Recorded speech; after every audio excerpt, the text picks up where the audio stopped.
السلام عليكم ورحمة الله وبركاته. بسم الله الرحمن الرحيم.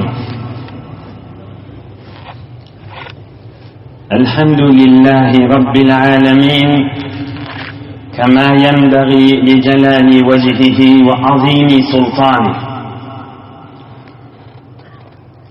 اللهم صل وسلم وبارك على عبدك والنورك إمام المتقين سيد المرسلين سندنا شفيعنا مولانا محمد النبي الأمي الأمين وعلى آله وأصحابه وأنصاره وأتباعه أجمعين. لا أسألكم عليه أجرا إن أجري إلا على رب العالمين. اللهم وفقني لبيان ما يحتاج الحاضرون إليه وما يصلح أحوالهم. إلهي أنت مقصودنا ورضاك مطلوبنا، فأعطنا كلنا محبتك ومعرفتك. بيت الله تبارك وتعالى طاعات وإبادة لندي صالح عمل لندي خير دعاء لندي خصوصا عيد سعيد قرباننا چلن قربان لندي تمام قول لندي ومحبت لندي الله تعالى لطف كرم بلن قبول دبته hemmenizin dininiz, dünyanız, ahiretiniz abat olsun. Aziz vatanımızda belki tamam Müslümanların arasında mıdam aman emniyetlik görer, mehabbet, ağdı birlik, ittihat, süyücülük, dinimiz, dünyamız abatlıktan tek Allah ayırmasın. İnşallah şehiften içinde Perşembe günü Haştum-ı Mehr, Perşembe günü Haştum-ı Mehr. Ustadımız Cibbar ahun takdir, ustadımız Halık Kur'an ahun takdir, şu hücremizde bir neçe moğullara ahullık patasını verecekler. Ziyafat şakılığın odalı elinize baranlar ya mescitlerde görüntünüz ustadların tarafından, mescidin cemaatinin tarafından hemmenizi ziyafata şevki Perşembe'nin Haştum-ı Mehr'de çağırıyor. İnşallah şiicide de işte Resulullah Aleyhisselam'ın yaşayışının aydamızdan son cavan dostlardan miyan sağlardan şu ziyafet günü arkadaşmak, kömekleşmek anrucu fırsatı bağ olsa bir mühim idari işi olmasa kömekleştiğiniz kov olacak.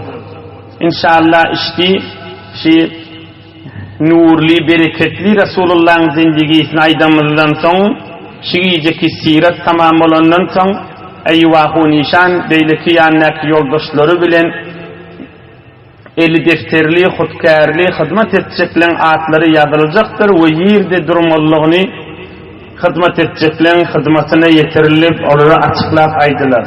İnşallah vaktiniz olsa, belli bir zarur öyünüzde, dağlarınızda işiniz olmasa, inşallah gelen ulamalar ve yaşlılar ve beyleki mihmanlara hizmet eder. Şunun için ustadlar maslahat billi evki hefteşin nuhum tatil etmeyi. Son Perşembe gelsele daştan yakından gelýärler var, cımga da gelmek kıyın olacak. O hemşe hayatta ziyafet tutulacak, hadamalar hevre yada olacak deyip evki hefte nuhum Sire-i Nebevi tatil, anılkı hefte yine de Allah kokladığından izin alıp gider inşallah. Ama bu arkadaki suratları Resulullah Aleyhisselam'ın mübarek Mescid-i Nebevi hemmeniz bilýäňiz bidiş mahal mescidimiz Mescid-i Sultan Madahun takdir. Ama bu gayraki surat ustadımızın ustadi Hazreti Sultan Madahun takdir. Ve talaya hun takdirinde ustadı Seyyid Nazar Ahun şolun okuyon yerleri ve başlıdaken ustadlığın okan yeri Uzbekistan'da Kharazm Xiva şehrinde Mehmed Emin Khan adı şahuzan şu medresen edep şehri, tarikat şehri, pirler ve evliyalar terbiyet verilen şehri, ilim çeşmesinden kana kana içilen şehri, Kharazm Şerif ustadları Hazreti Allama, Hazreti Takva, Allah'ın yanında azizdir inşallah, Hazreti Fakih Ubeydullah Bazzaz, Allah onun radi ve cennete firdevs ata etsin. Ustadları Hazreti Ubeydullah Bazzaz'mıştık şu medrese-i ilmiye Hanefiye'de. Saltanna dahun takdirin ustadı da şu Hazreti Ubeydullah Bazzaz, talayahun takdirin de ustadı Seyyid Nazar Ahun, on da ustadı ve başka da atacağın ya beylik takdirle cebbarağın takdir halatağın takdir bilyendirle kim düğünü bitir yetik olacak olsanız şolardan sorarsınız. Kulasa ustadımızın ustadı şi hovzen şi medresen banisi okan hücresi medresesi Mehmed Emin Khan medresesi şın kapsalına bir medrese olmalı Şir Gazi Khan medrese o Hazreti Mahtum Ulişan'ın okuyan hücresi. Mahtum Ulişan'ın okan hücresi de şu Kharazm Xiva şehirde Saltan Madahun takdirin de okan hücresi şehirde. Ama Saltan Madahun takdirin okan hücresi Mehmed Emin Khan medrese ve şın kapsalında bir medrese var ol Şir Gazi Khan medrese. Hoşqal güzel Şir Gazi deyip Mahtum Ulişan'ın güzel koşkusu vardır. Allah Teala hemmelerini rahmet edip cennete firdevs ata etsin. Türkmen iyili bir bereket, nığmat, Türkmen iyilin bir hayır doğatısı olup da ilim seçen beyt insanlardır.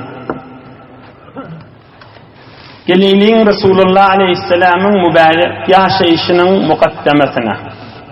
Bir deslat, derman mukaddeme zihnimiz amade olur, yâlı hizmetini de yetirir. İzinin Resulullah Aleyhisselam'ın derman yaşayışını girer. قال النبي المصطفى صلى الله عليه وسلم نضر الله تعالى امرأ سمع منا شيئا فبلغه كما سمعه الحديث الصحيح رواه الترمذي وغيره. Ey cemaatler, Resulullah Aleyhisselatu Vesselam aydiyer, Huday ol adamın yüzünü avadan etsin. Allah Teala ol adamın yüzünü nurani etsin. Huday ol adamın yüzünü cezzabiyetli etsin. Kimin?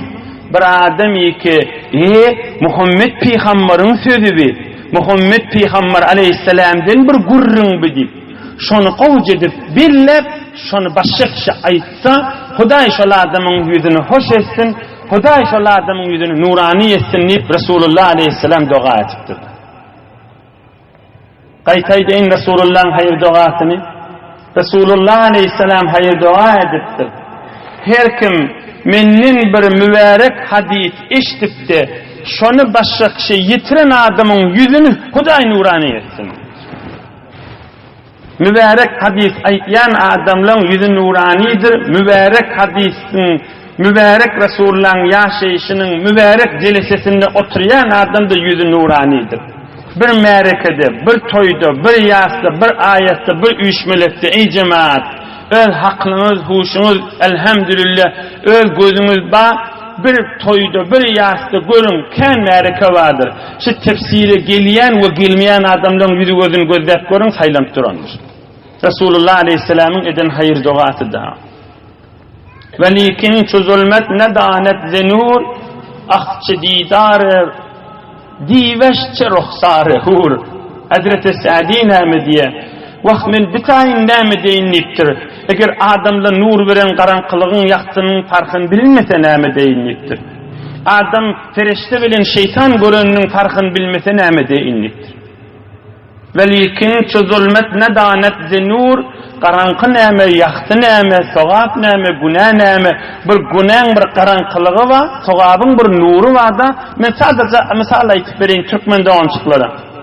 Bir fakir adam, hemmeniz düşünecek bir misaliniz çağıcıkla, öydeki zinanlığın da düşünecek misali. bir fakir adama müntümen sadaka ver. Fakir begeniye men çörek pulum tapdım deyip hamana. Sen özün için hoş bolýanlar şu eden işine. Şu nur diýerler şu. Şu adamın kursağına düşýär şu nur şu. Emma adam bir günah işetse, hamana birinin elinden müntümen bağışlaňa diýen ogurlyk edip alýar-da. Emma şu öýüne var ya, şu özü stresli, iztiraplı da, şu günahın garanqylygy da. Şon rahat koymaýar da.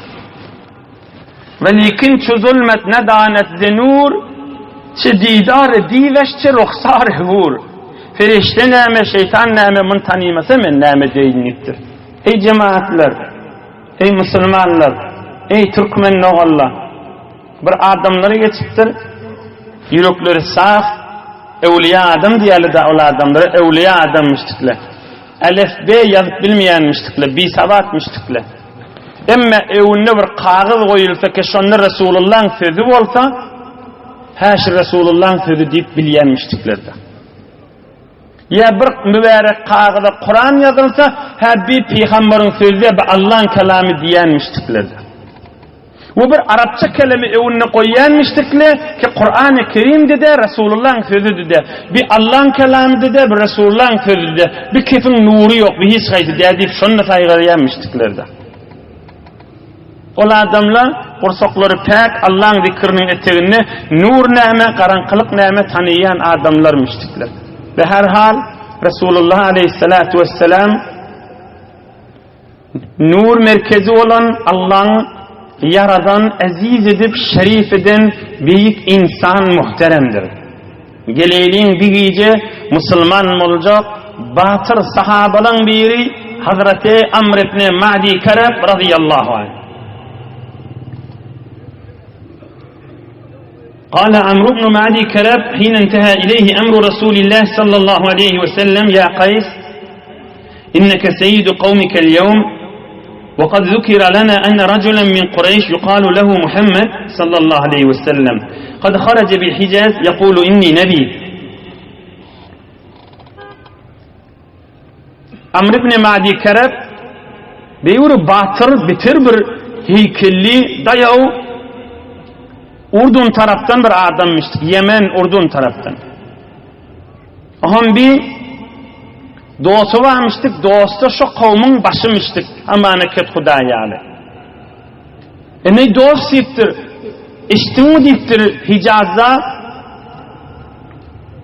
Bir adam Mekke'de, Medine'de bir adam özüne Peygamber diye diye adı Muhammed deyip aleyhissalatu vesselam iştin mi deyiptir? Mine diýennipdir, şoňa gaşyn gideyli bir göreyli şol adamy diýipdir. Eger peygamber bolsa, peygamberdigini görürsipdir. Peygamber bolsa bellidir şon göremizde. Peygamber däde bolsa bilip galarsa näme-nämedigini diýipdir. Bir bark görämaň hiç aýby işgali ýok diýipdir. Näme diýip? Men peygamber diýýärdim. Yeni näme diýip? O tamam Yahudi Mesihili şoğulları elam ediyenmiştik. Peygamberin dürümeli vakti bollu deyip. Ahir zaman Peygamberin dürümeli vakti bollu deyip Tevratlarda o İncillerde tamam aydırılmış.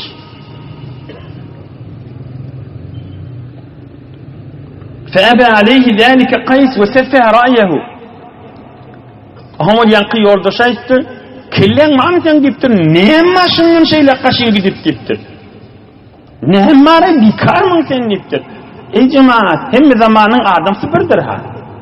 Cidid, kadim, hem şu adam ikelli, iki ayaklı, ağızlı, burullu, yüzü gözlü, aynı iş adamdır ha. Adamla fark etyen nedir ha? Nemma deyiptir, nemma, oturup da evinde deyiptir. Bir yerden Türk'ü deyip, bir yurde var, bir adamı görecek deyip, nemma deyiptir. Emme yankı Amr ibn Ma'di Kereb, mene gidecek görecek deyiptir. Özün bilyen deyiptir. Bir kervanla kaçacakmıştık, şu kervan menen geliptir Medine-i Münevvere'ye, mübarek Resulullah Aleyhisselam'ın mübarek huzuruna. Ohum gelip Peygamberimiz Aleyhisselatu Vesselam mübarek elinden tutup, kolluşup, iman kelimesini aydıp, Müslüman oldudur. Ohum tamam tarih kitaplarda, tarih Tabari'de Tarih el-Kamil fi Tarih İbn Esir'de, El-Muntazam fi Tarih'da ve beyleki tamam tarih kitaplarda mun mufassal açıklap aytmandırlar ki Resulullah Aleyhisselam menen näme gurrunlar edipdirler. Tamam tarih kitaplarda aydanay diye Amr ibn Ma'di Karab gelip musulman bolmuş batır adam ve Peygamberimiz dünýeden geçenden soň ozurlyk kan bar agdalanlar ştada Peygamberimiz dünýeden geçenden soň kan adamlar näme bolýar? Murtet bolýar, nauzu billah, dinden dänýäle gaýta kafir bolýarlar. Mutaessifana Amr ibn Ma'di Karab de şol gaýta dinden çykan adamlaryň içinde bir de gaýta kafir bolupdyr. Amr ibn Ma'di Karab. Ey cemaatlar, ey yaşallarlar, ey jawan dostlar. Peygamberimiz Aleyhisselam'ın ertiği bilen 3 gaýtar, akşam 3 gaýtar aýdýan dogasyndandyr ha. Allahümme inni a'udu bika minel kufri vel faqr. Allahümme inni a'udu bika minel kufri vel faqr. Allahümme inni a'udu bika minel kufri vel faqr. Hudaya men kafir bolmaýyn, birde bir adama mätäç bolmaýyn diýenmişdi. Hudaya men kafir bolmaýyn, birde adama mätäç bolmaýyn diýenmişdi. Ertir akşam 3 gaýtar aýdýanmışdy. Hi bolmasa bir ýerik ýazyp goýup käde de bolsa aýtmaly. Allahümme inni a'udu bika minel kufri vel faqr. Hudaya men dinden dänämäýin diýip. Dünýäme gyzyp, şähwetime gyzyp, halal harama gyzyp, näme şu zatlar, näme işgali bar? Ay dinni nätdirip baňyz diýip aňryk baramayın diýdigi de.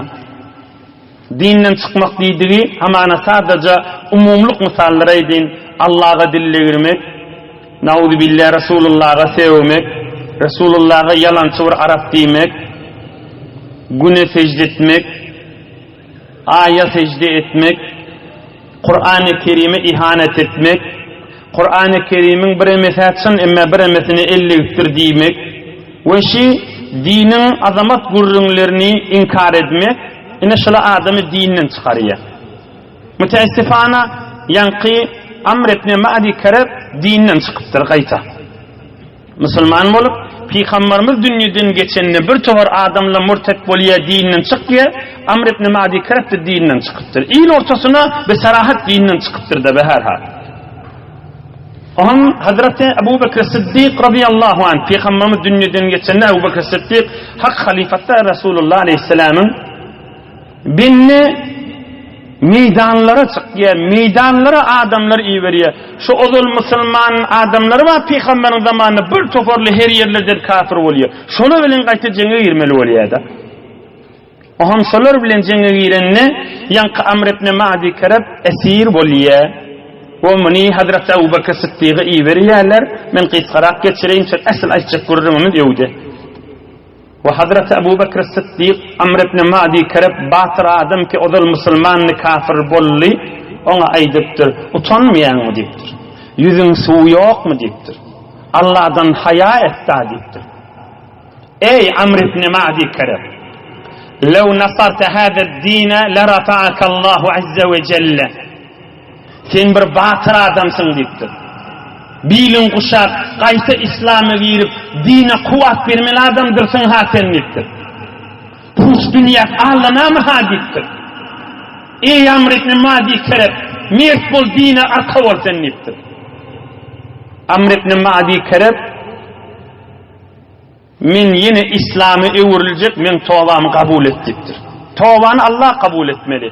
Yöne zahirini kabul edilse hemen Ebu Bekir Siddiq şun tawbasyny kabul etdi diýilýär da. Şun ýüreginden gaýta İslam'a giripdir.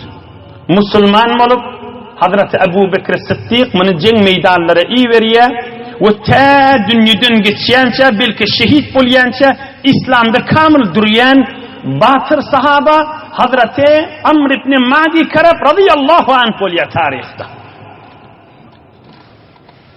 Edin işlerini Cengi Kadisiye'de edin mertliğini alan inşallah hizmetine de yetirin. Cengi Kadisiye diyani Kufe'de Kahı Sefid Husru Perviz'in Yeldicerdin Kahı'nın başına devruğunu Fırat sudan geçip ceng etmeli. Ulu ceng neçe min sahaba şehit boluyor. Hazreti Ömer'in koşunu, İslam koşunu ve Yezidcilerin koşunu. Hazreti Ömer'in ferman etip veren adam ki Sa'd ibn Abi Waqqas ve Yezidcilerin de ferman etip koyunu Rostam.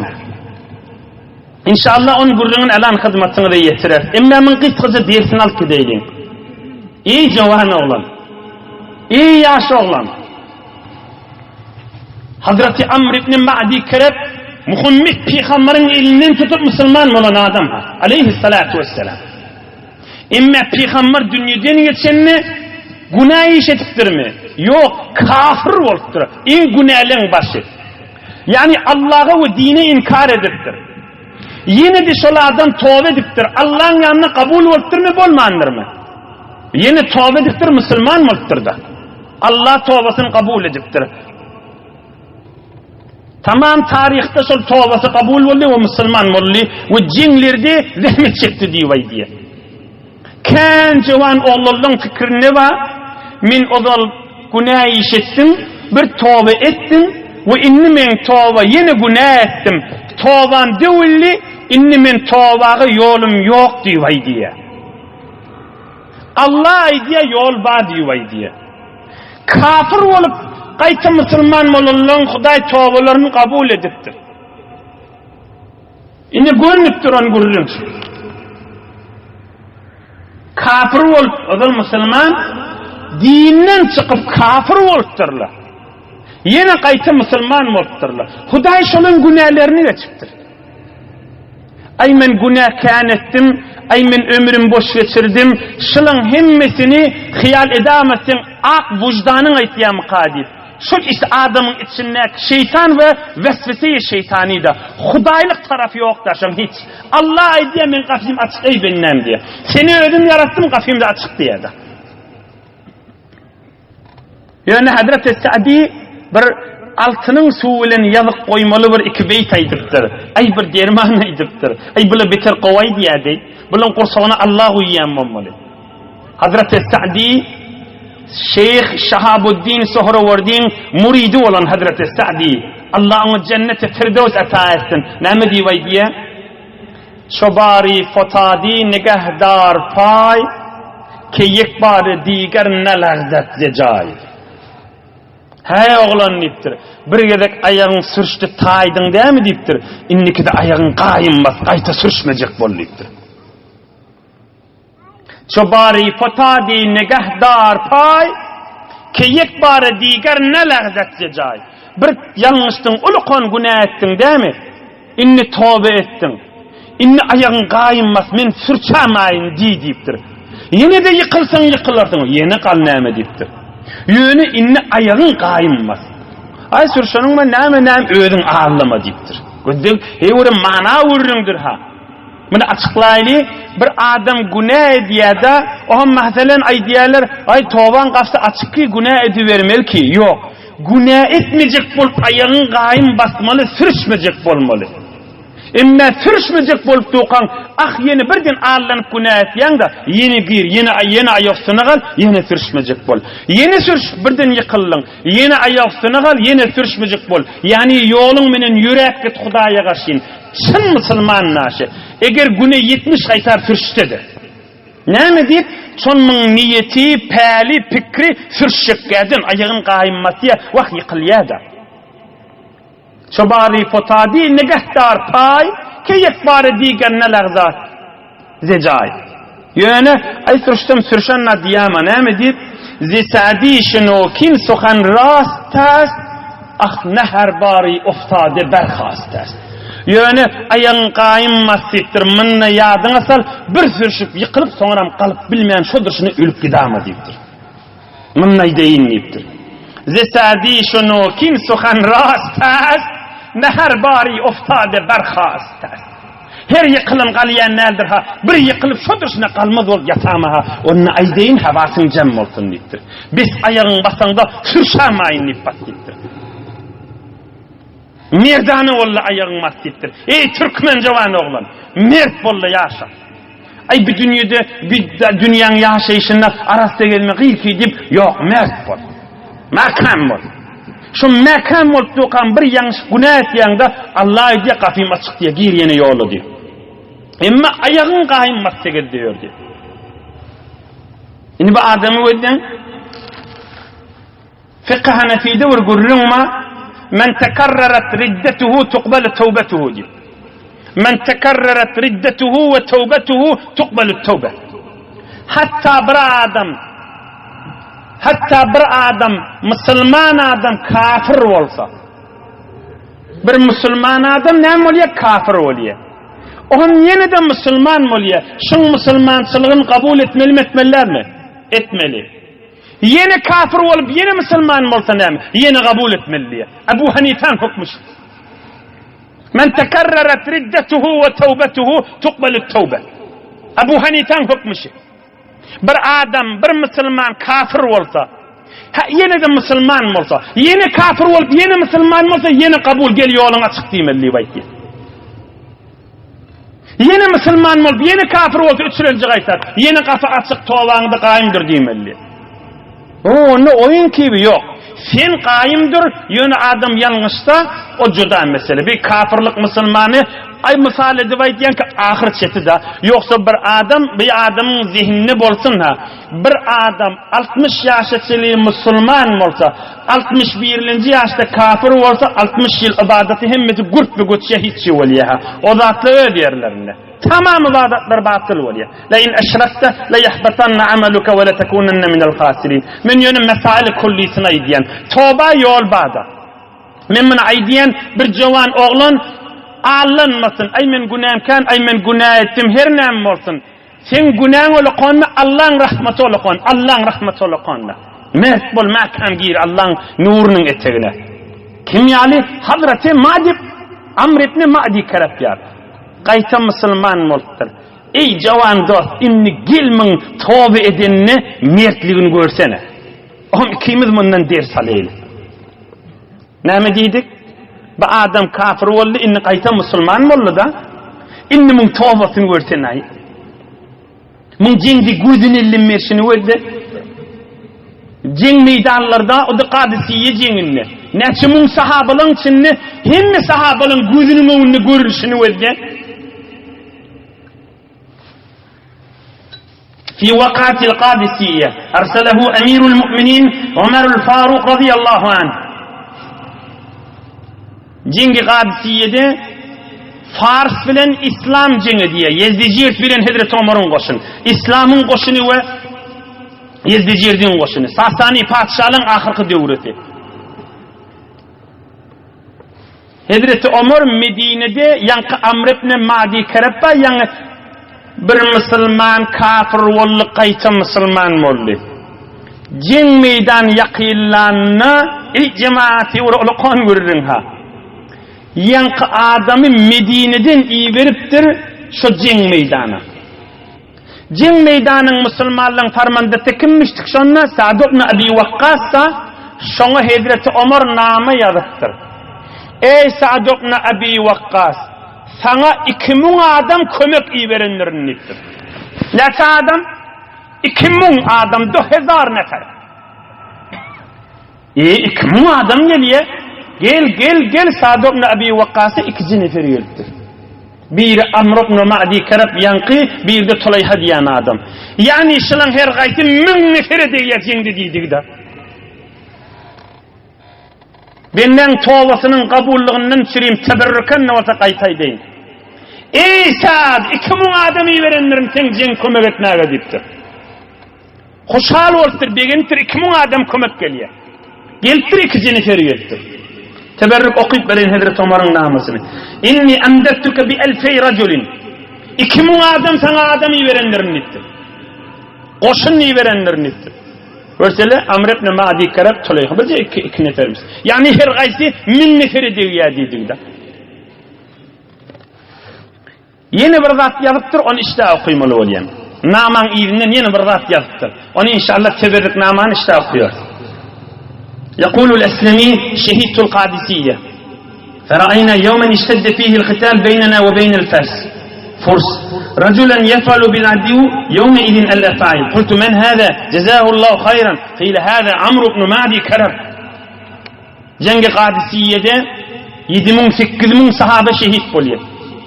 Şu neçe mun kafir Müslümanların arasında bir adam bitir saylanıydı deyiptir. Yoksa neçe mun ulukon cengisini bir adam saylanmalı da imme bir adam saylanardı deyiptir. Kim şul adam deyip adamlı gururunu denne Hazreti Ömer'in iberen adamsı ol yana kafir ol qayta Müslüman olmadı mı? Şu batır adam deyip aydardılar deyiptir. Adam tövbe edenne çını bilen molmollu yerlerde aşı. Merde meydan mol şunu verdi.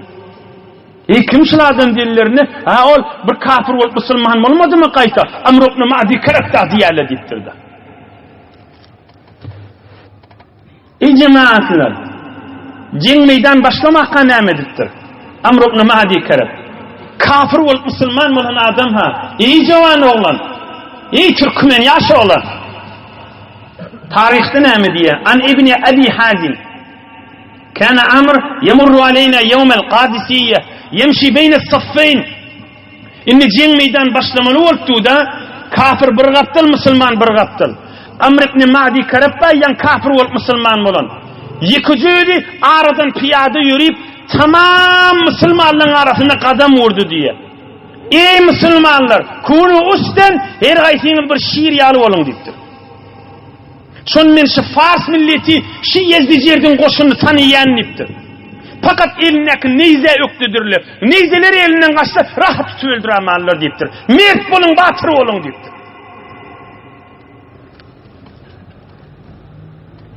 Ba'da eyyulqiye neyzekehu bir neyze atmanı öktüdürlü deyiptir. Neyzesi elinden kaçsandan sonra kılıç vurmanı başarayan nedirler. Batır olun deyiptir. Kafir olup Müslüman olan adamı öldü, tövbede kaim durmalıydı. Mert bulup tarihte yalpıllayışını öldü. Ayağın kayta Müslüman olandan sonra ayağın kaim masmak diyerler halini. Bir adam bir yanlışık bir günahlar ediyor da kayta şun yucuk bol cubran edenini mert bolmalıdır da. Onun maşa tarihte yalpıllayan ediyen işine hem ediysen ay o bila her kim batır olsa orta giriyendir diye. Onun meter eden işi men teberrukan okuyup verin. Kânet haylul muslimin tenfiru minel fiyele yevmel kadisiyye ve haylul furs la tenfur. Yezdicilerin koşunun içinde fiil varmıştı. Koşunun içinde fiil var.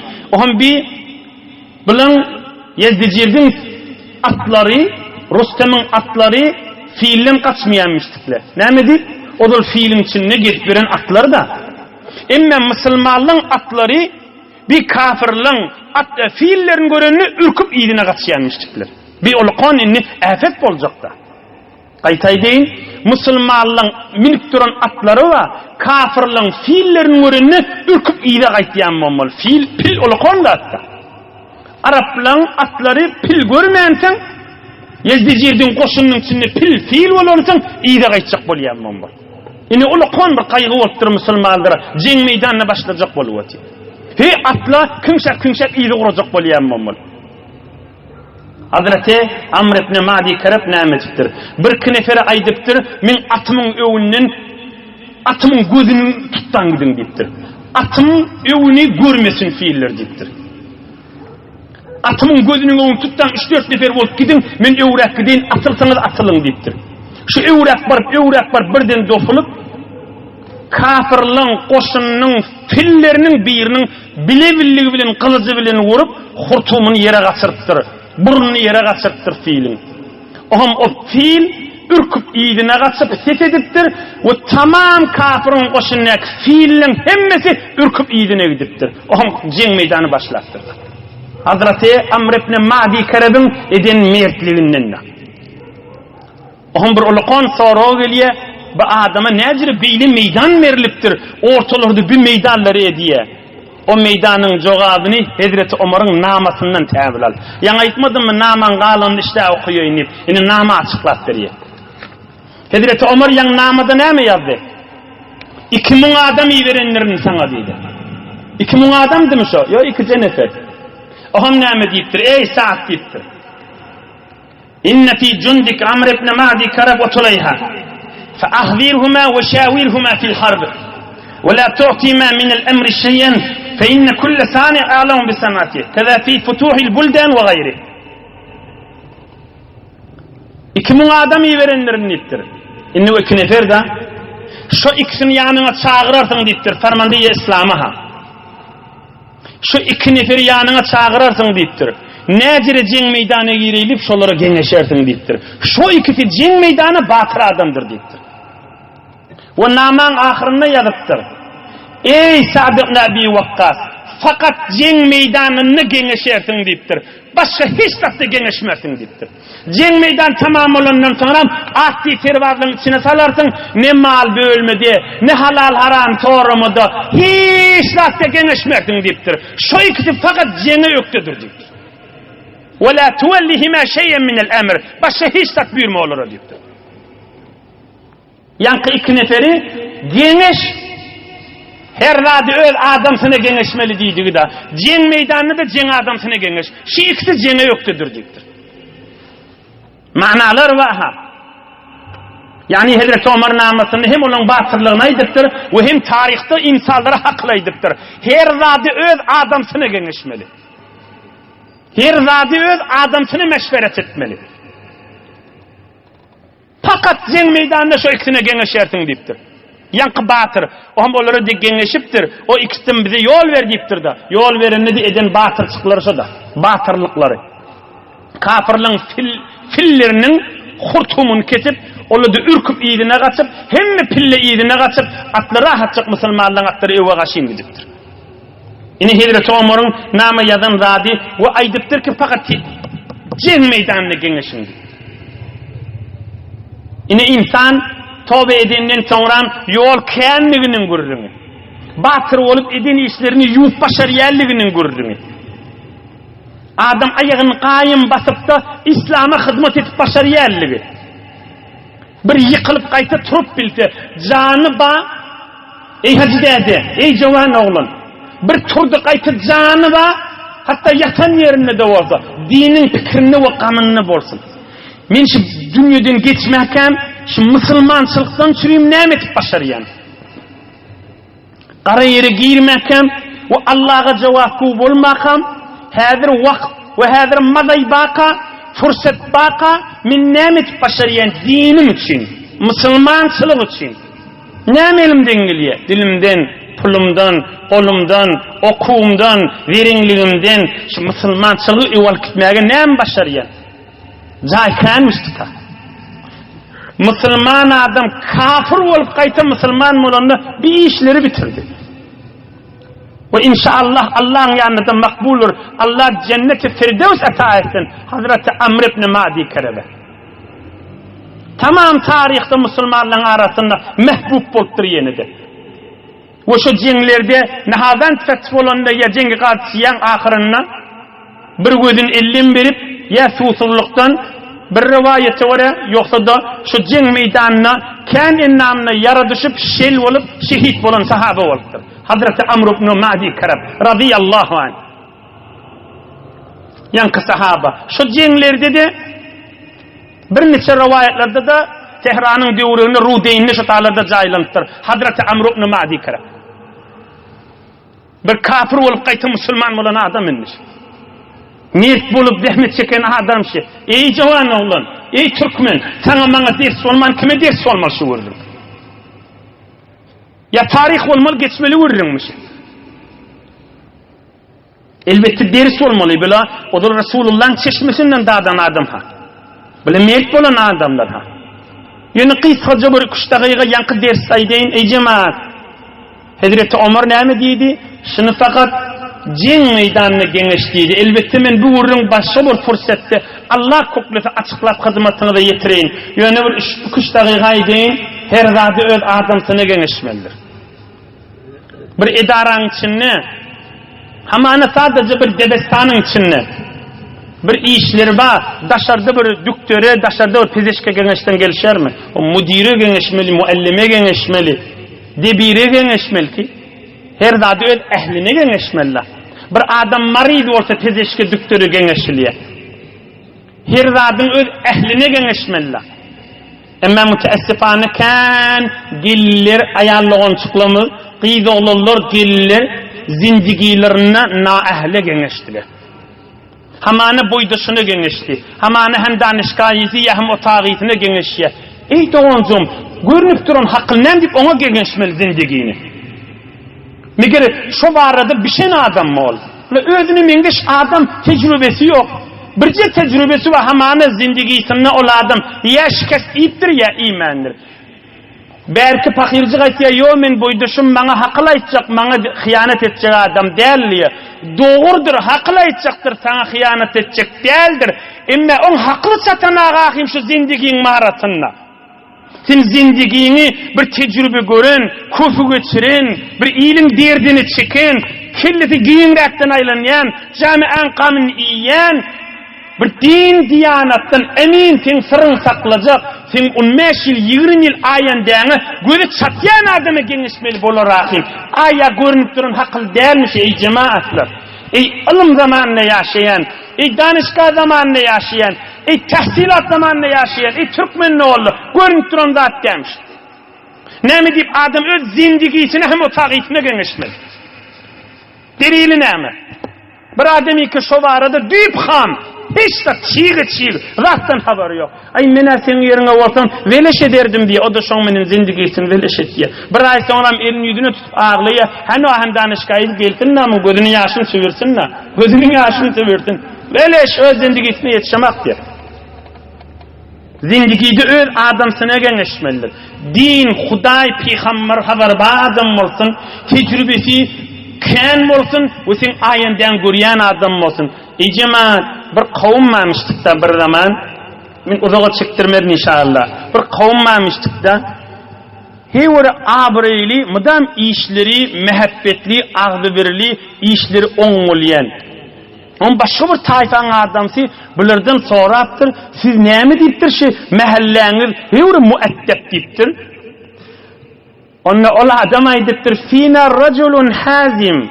Bir de şu ovamızda mün erkek adam da var deyiptir.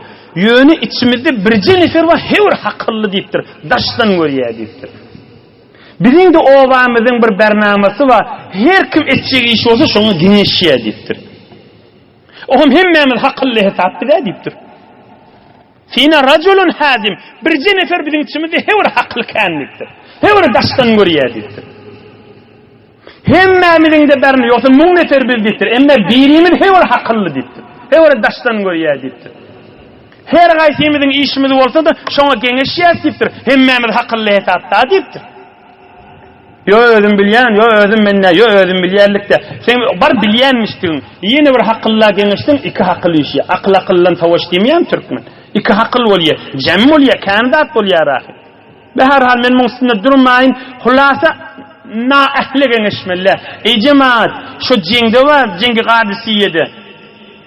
Nehavent'te fetih olanla Husru Perviz'in altın kumuşlarını Hazreti Ömer'e eltiliye. İki halal, iki çuval edi. İki halal, iki çuval. Yalfallah duran, şudur şu altınmıştı.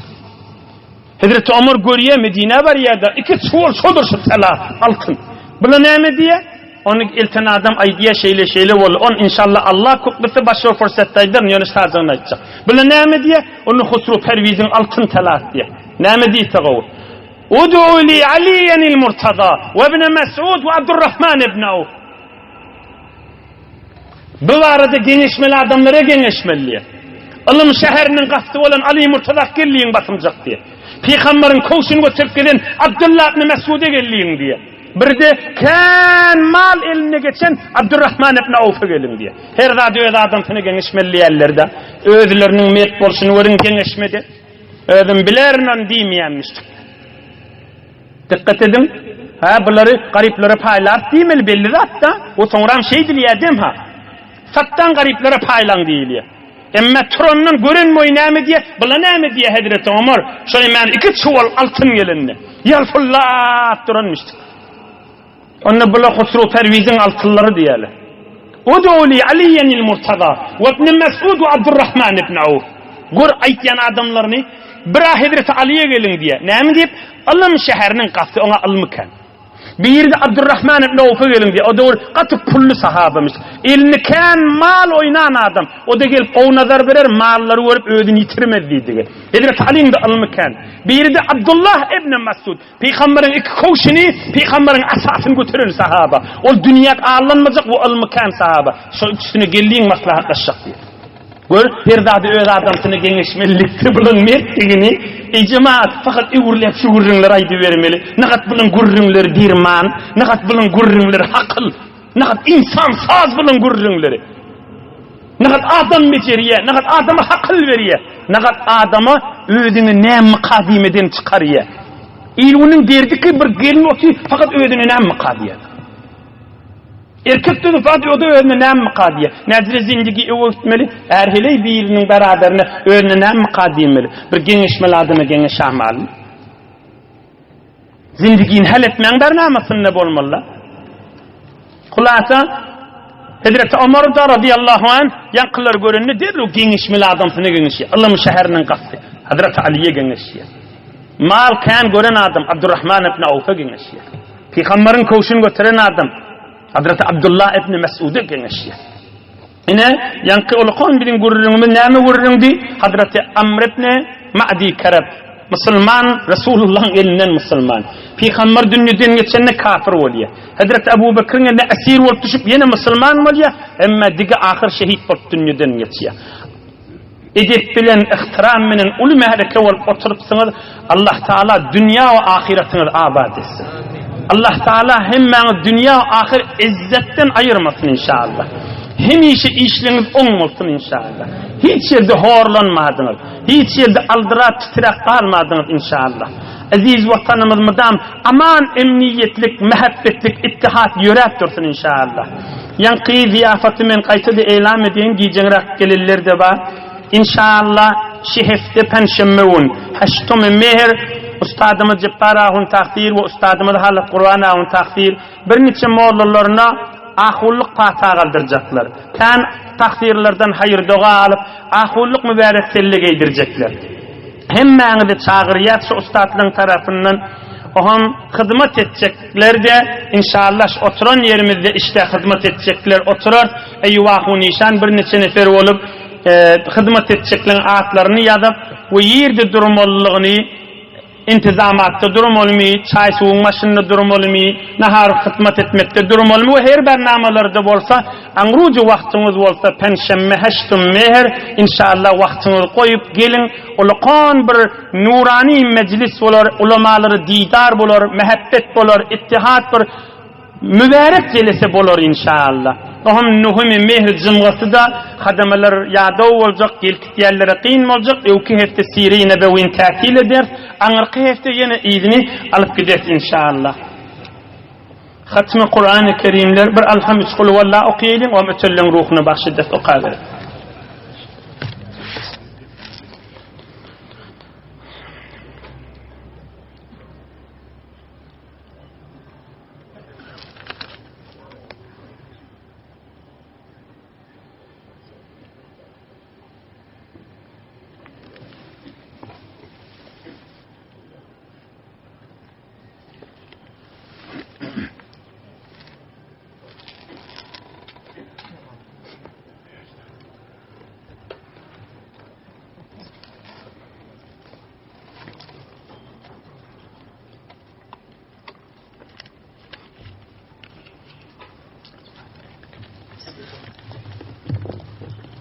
İrağa ilahi amin. Bir moğlullumuzun bir yerde katmeriyillerdir, tesadüf ediptir. Doğa temme müşkilli doğulları, maridlara, hemmelerine ahlat bilen doğa, hıtmatta git verirleri, musafiratta, işlet git verirli, o beyleki müşkil hanı vadigimiz vadittirli, müşkil malimiz vadittirli, hemmelerine ahlat bilen doğa, bir de amin diyelim. Amin can Huday yenilikler bolsun, ansatlıkları bolsun can Huday, bereketler bolsun. Aman emniyetlik yürüsün can Huday, mehabbet yürüsün, bereket yürüsün. İlahi amin can Huday dostlarının hürmetine. Amin can Huday. Berahmetke ya erhamer rahimin. Berekallah hemmede. Esselamu aleyküm.